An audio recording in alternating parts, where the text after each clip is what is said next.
Hello students. हम start कर रहे हैं अपना डे वन। और टॉपिक हमने जो सिलेक्ट किया है वो क्लास 11 का चैप्टर वन है, जिसे हम लिविंग वर्ल्ड कह रहे हैं। अब आप ये देखें, हमने जो प्रॉमिस किया था कि हम अपने हर एक लेक्चर में, हर एक चैप्टर में हम ये ज़रूर बताएंगे कि क्या स्पेशल रहेगा आपके लिए, कि हम किस तरीके से किन टॉपिक्स को पढ़ के कैसे हम मिनिमम टाइम में चीज़ों को कवर कर सकते हैं। तो हम वो स्टार्ट करते हैं कि क्या हमारा जो पीओएस हमने बोला था, हमने कहा था कि हम अपना पीओएस बेसिकली जो है पैटर्न ऑफ स्टडी रिवील करेंगे कि किस तरीके से हर एक चैप्टर को आपको अप्रोच करना है। तो हम स्टार्ट करते हैं अपना टॉपिक लिविंग वर्ल्ड। इस लिविंग वर्ल्ड चैप्टर में जो कि नंबर ऑफ क्वेश्चंस की वेटेज को लेके हम अपना पीओएस डिस्कस करते हैं, जिसे मैं बोलता हूँ pattern of study. Pattern of study पे मैं 5 इंपॉर्टेंट पॉइंट्स हर एक चैप्टर के स्टार्टिंग में डिस्कस करूंगा, जिसमें मैं सबसे पहले बताऊंगा number of questions. Number of questions जो लिविंग वर्ल्ड से पूछे जाते हैं वो लगभग हमारा अराउंड एक क्वेश्चन होता है। तो लिविंग वर्ल्ड से आपको लगभग एक क्वेश्चन की वेटेज मिलती है। दूसरा, अगर हम बात करें मोस्ट इंपॉर्टेंट टॉपिक, तो मोस्ट इंपॉर्टेंट टॉपिक हम ऐसे डिसाइड करते हैं कि रिसेंट ईयर में किस तरीके से क्वेश्चंस पूछे गए हैं। तो लिविंग वर्ल्ड में मोस्ट इंपॉर्टेंट टॉपिक है taxonomic aids. Taxonomic aids means herbarium के बारे में कुछ डिटेल दे रखी है, या जूलॉजिकल पार्क के बारे में, और ये चीजें। उसके बाद अगर हम प्रिडिक्ट करें कि हमारा प्रिडिक्शन क्या है, इस बार के नीट के लिए क्या टॉपिक इंपॉर्टेंट रहेगा, तो हम फिर समझते हैं कि टैक्सोनोमिक एड्स रीसेंट ईयर में सबसे कंटिन्यूसली पूछा गया टॉपिक है, कि टैक्सोनोमिक एड्स को उसने काफी ज्यादा पूछा है। इसके अलावा एक जो कैच हो सकता है इस चैप्टर में वो ये होगा डेफिनेटली, कि जो कुछ एग्जांपल्स दे रखे हैं, जैसे कुछ फैमिलीज के नाम गिवन है या कुछ एग्जांपल्स हैं जीनस के, फैमिली के, उनके एग्जांपल्स। तो वो एक एग्जांपल्स हैं हमारे पास जो एनसीईआरटी में दे रखे हैं। जैसे हम ये बोल सकते हैं कि जो सोलेनेसी फैमिली है उसके एग्जाम्पल में धतूरा यहाँ पे बताया है उसने स्पेसिफिकली, जो कि आपके मॉर्फोलॉजी वाले चैप्टर में मेंशन नहीं है। तो ये हमारी प्रिडिक्शन रहेगी, कुछ एक एग्जाम्पल्स उसके जीनस के, फैमिली के, ये एग्जाम्पल्स एक इम्पॉर्टेंट कॉन्सेप्ट रहेगा आपको फिर से तैयार करने के लिए।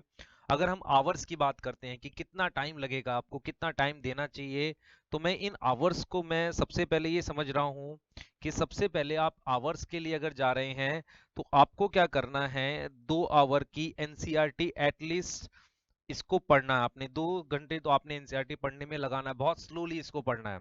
उसके बाद आपने 1 आवर का लेक्चर आपको ये देना है, इस पे ध्यान देना है, क्योंकि मैं कुछ इंपॉर्टेंट पॉइंट डिस्कस करूंगा। उसके साथ में जो आप देंगे वो basically around 30 minutes to 1 hour आप क्वेश्चंस करेंगे, जो कि आपको हम अराउंड एक टेस्ट के थ्रू 45 क्वेश्चंस देंगे, और 45 क्वेश्चंस आपको असाइनमेंट हमारे ऐप पर मिलेगा, वहां से करने हैं। तो आप इसको 1 आवर का जो देंगे लगभग क्वेश्चंस के लिए दे रहे हैं, तो मैं ये मान रहा हूँ कि लगभग 3 से 4 घंटे इसके लिए सफिशिएंट हैं। आपको क्वेश्चन जरूर बनाने हैं, जो एक बेसिक क्वेश्चंस हैं वहां से इसको करना है। अब हम हमेशा बात करते हैं कि लास्ट टाइम में किस चैप्टर से क्या रिवाइज किया जाए, तो आप इस चीज को समझें। मैं हर चैप्टर के स्टार्टिंग में जरूर बताऊंगा कि लास्ट टाइम रिवीजन के लिए बहुत इंपॉर्टेंट टॉपिक कौन से हैं।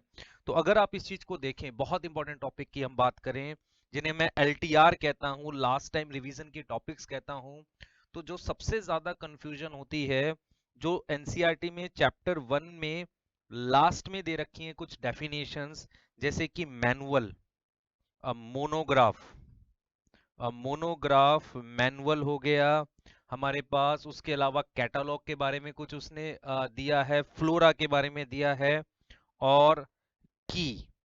इन डिटेल्स को आप लास्ट में जरूर पढ़ें ताकि आपको याद रहे, जिसे मैं एलटीआर लास्ट वीक या लास्ट डे की रिवीजन के लिए बात करता हूँ। तो हम स्टार्ट करते हैं अपना फर्स्ट टॉपिक, जो हम कौन से टॉपिक्स पे बात करेंगे इस चैप्टर में। तो हमारे पास जो टॉपिक्स हैं उनमें सबसे पहला टॉपिक है हमारे पास कॉन्सेप्ट ऑफ लिविंग पे हम बात करेंगे, फिर taxonomic aids, taxonomic categories, kingdom of classification और सिस्टम ऑफ क्लासिफिकेशन।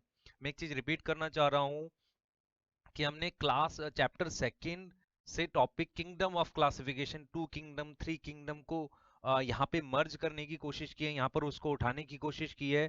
उसके अलावा हमने एक टॉपिक लिया है जो चैप्टर 3 में है जिसे हम आर्टिफिशियल नेचुरल सिस्टम, तो हमने कोशिश ही किया है कि चैप्टर 1 में हम इन सारे टॉपिक्स को कंबाइन डिस्कस करें, क्योंकि ये सारे आपस में लिंक करते हैं।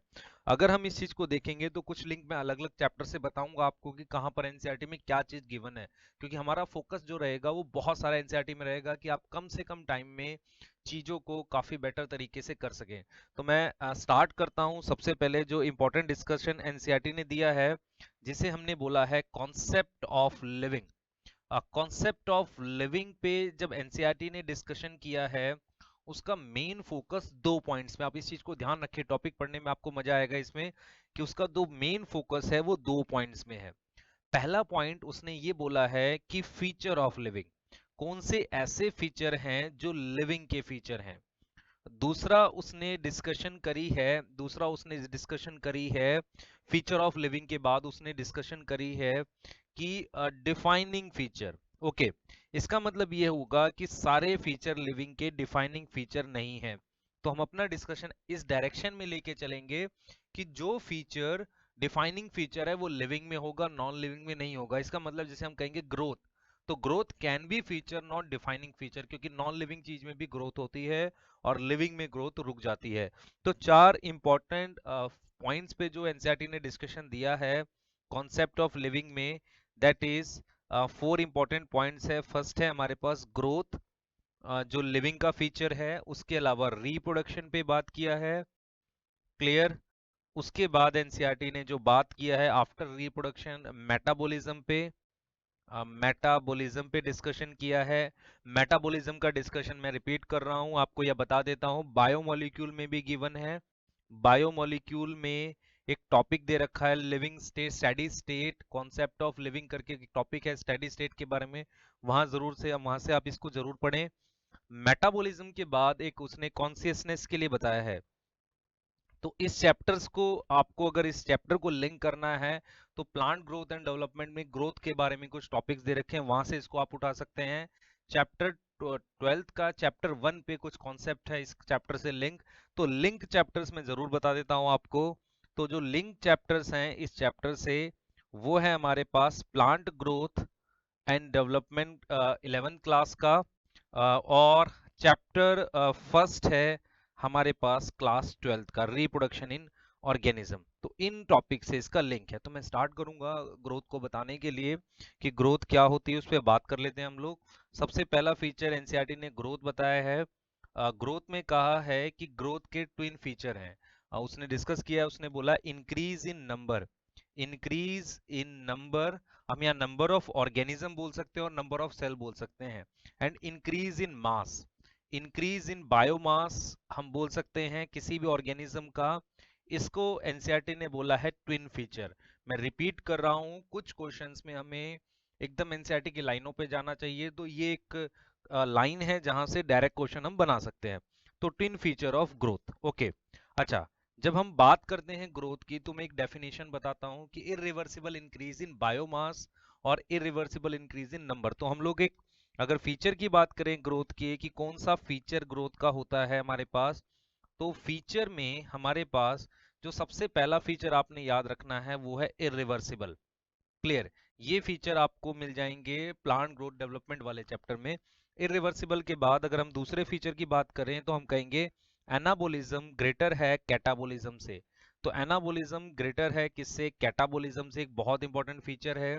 तीसरा फीचर अगर आप ग्रोथ के लिए देखेंगे तो ग्रोथ जो है उसको मेजर कर सकते हैं, मेजरेबल होता है, उसको आप अलग अलग तरीके से क्या कर सकते हैं, मेजर कर सकते हैं। तो अगर हम ग्रोथ के लिए देखें तो एनसीईआरटी ने डिस्कस किया है, उसने बताया है कि सबसे पहले हम बात करेंगे ए यूनिसेलुलर एंड मल्टीसेलुलर की ग्रोथ। यूनिसेलुलर और मल्टीसेलुलर ऑर्गेनिज्म किस तरीके से ग्रोथ शो करते हैं। ओके, यूनिसेलुलर ऑर्गेनिज्म में ग्रोथ के 2 तरीके हो सकते हैं।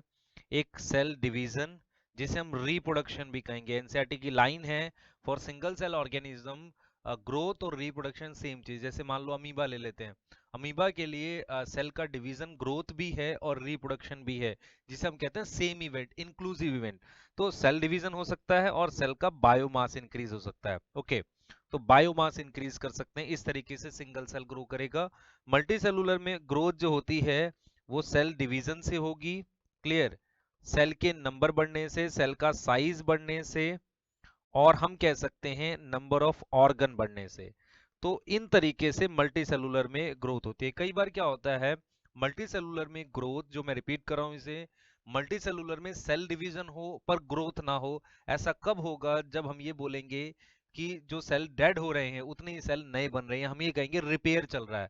तो ये एक इंपॉर्टेंट पॉइंट मिल गया मुझे कि मल्टी सेलुलर में जब हम कहेंगे रिपेयर हो रहा होगा, तो उस समय सेल डिवीजन नहीं करेगी, नॉट रिस्पॉन्सिबल फॉर ग्रोथ, अगर उस रेट से नहीं हो रहा।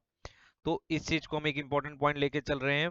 उसके बाद हम अगर आगे चलें, हम डिस्कस करते हैं प्लांट ग्रोथ और एनिमल ग्रोथ। एनसीईआरटी ने प्लांट ग्रोथ के फीचर्स जो बताए हैं वो आपके प्लांट ग्रोथ और डेवलपमेंट चैप्टर में बताए। उसने बताया कि प्लांट ग्रोथ इनडेटर्मिनेट है, प्लांट ग्रोथ जो है हमारे पास लोकलाइज्ड है, प्लांट ग्रोथ जो होती है ओपन होती है, और प्लांट डिफरेंशिएशन भी ओपन होती है। कुछ पॉइंट्स पे बात करी है। तो प्लांट ग्रोथ हम ये कहेंगे ओपन ग्रोथ है और इनडिटर्मिनेट है, वो हमेशा होती रहती है as compare to animal growth. तो इस चीज को हम समझेंगे किसके कंपैरिजन में? एनिमल ग्रोथ के कंपैरिजन में। तो ये हमने बात कर ली प्लांट ग्रोथ और एनिमल ग्रोथ को लेके। ओके, अब प्लांट ग्रोथ और एनिमल ग्रोथ के बाद हम अगर बात करते हैं, जो हम लोग आगे देख सकते हैं, दैट इज कि गिवन है ग्रोथ को लेके कि कुछ नॉन लिविंग चीजें हैं, जैसे जो नॉन लिविंग ऑर्गेनिज्म नहीं बोल सकता मैं, सब्सटेंस हैं या नॉन लिविंग चीजें हैं, वो भी ग्रो करते हैं। फॉर एग्जांपल एक लार्ज बाउल्डर है, क्लियर, कोई रॉक है, माउंटेन है, इन सब में ग्रोथ पॉसिबल है। कैसे? माउंटेन में ग्रोथ पॉसिबल है by deposition. Growth possible by deposition, deposition का मतलब हुआ कोई चीज इकट्ठा हो रहा है, तो ग्रोथ उसके ऊपर, मान लो चीज इकट्ठा होके ग्रोथ पॉसिबल है। लेकिन हम इस चीज को समझें कि ग्रोथ जो हो रही है उनमें वो ग्रोथ क्या है? एक्सट्रिंसिक। तो एक इंपॉर्टेंट चीज आपने यहाँ पे सीखी कि नॉन लिविंग चीजों में जो ग्रोथ है वो एक्सट्रिंसिक है, एक्सट्रिंसिक है। और हम लिविंग में जब भी देखेंगे, लिविंग में जब भी हम देखेंगे, तो लिविंग में ग्रोथ जो होगी वो इंट्रिंसिक होगी। तो यहाँ पर हमने देखा कि जो नॉन लिविंग चीजें हैं वो भी ग्रो कर सकती है, और लिविंग जो है उसमें ग्रोथ कैसी हो रही है? इंट्रिंसिक हो रही है।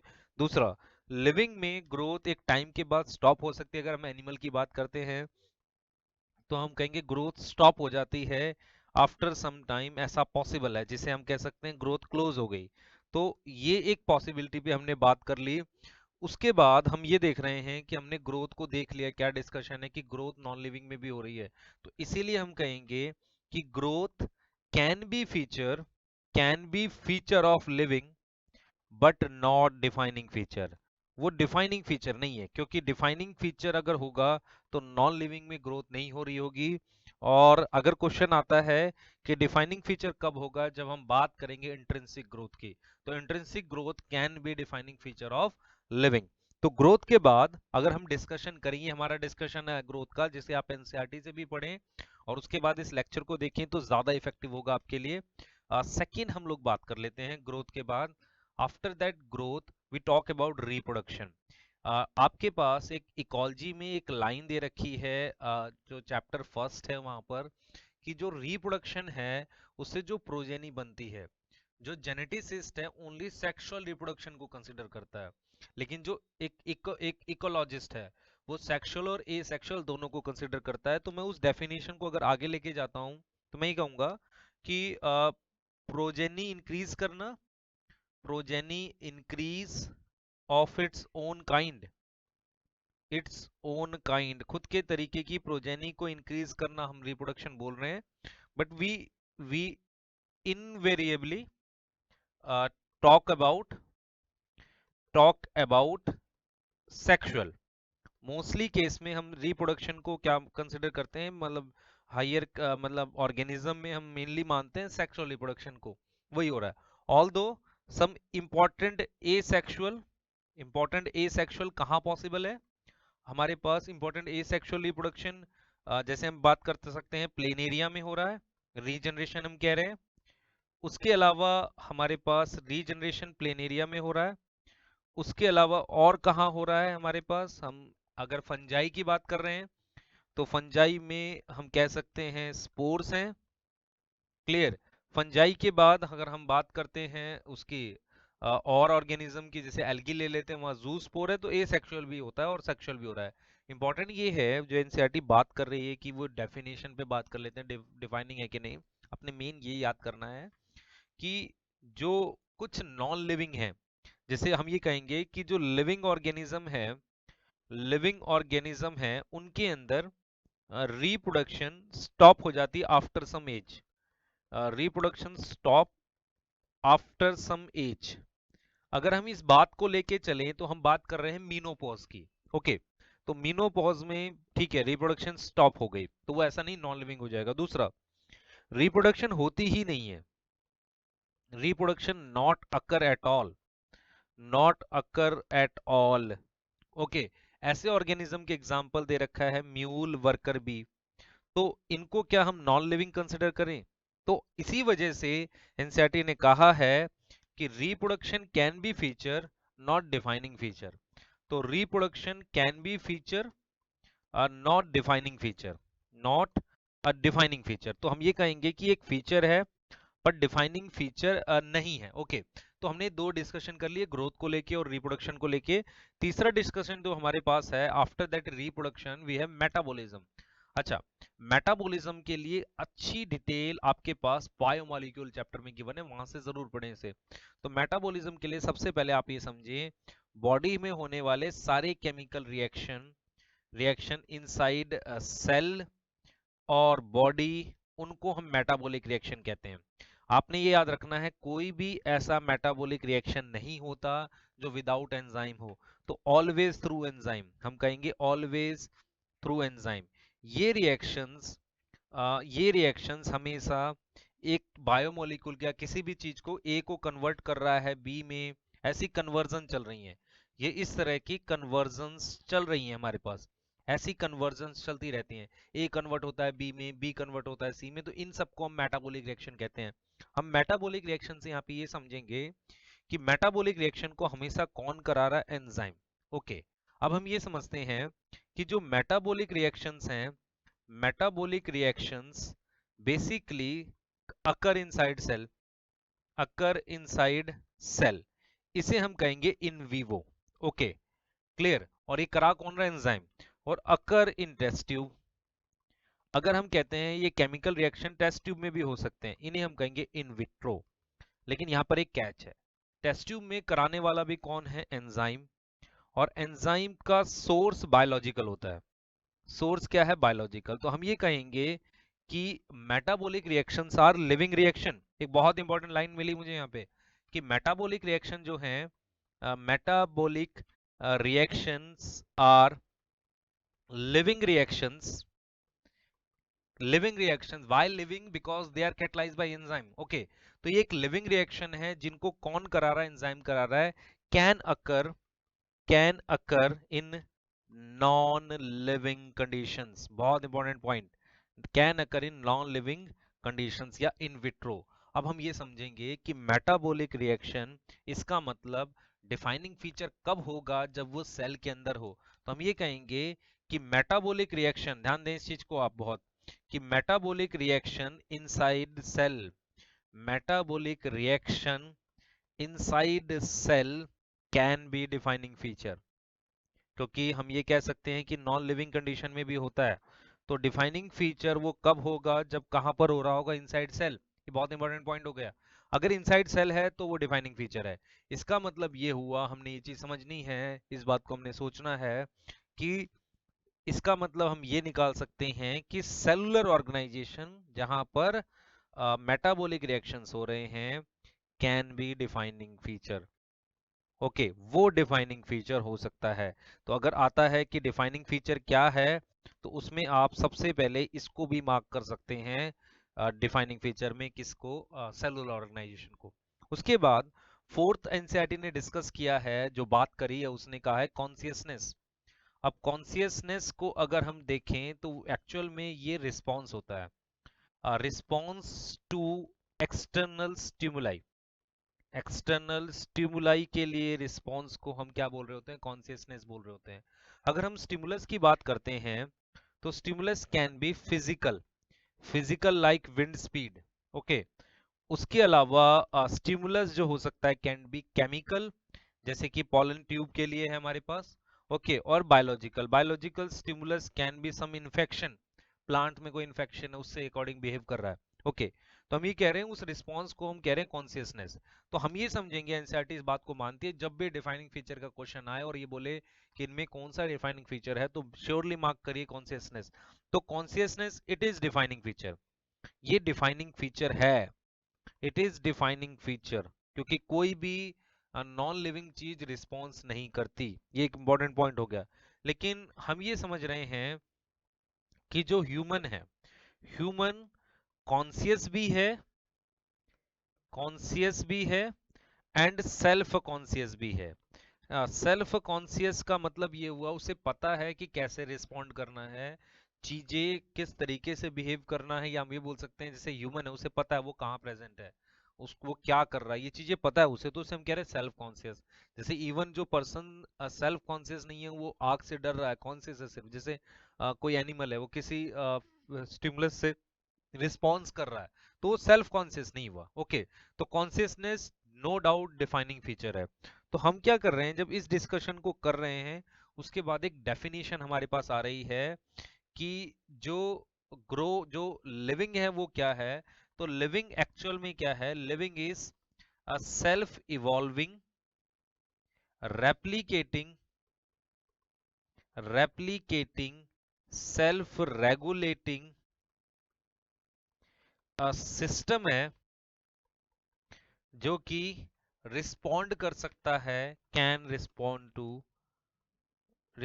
To external stimulus, okay. अगर आप मेरे से पूछेंगे इस पूरे में अगर कोई क्वेश्चन बन सकता है, वो क्वेश्चन बनेगा कि इसमें से कौन सा डिफाइनिंग फीचर है, वहां आपने कॉन्शियसनेस मार्क करना है। ये हमारा टोटल कॉन्सेप्ट है पूरे टॉपिक का।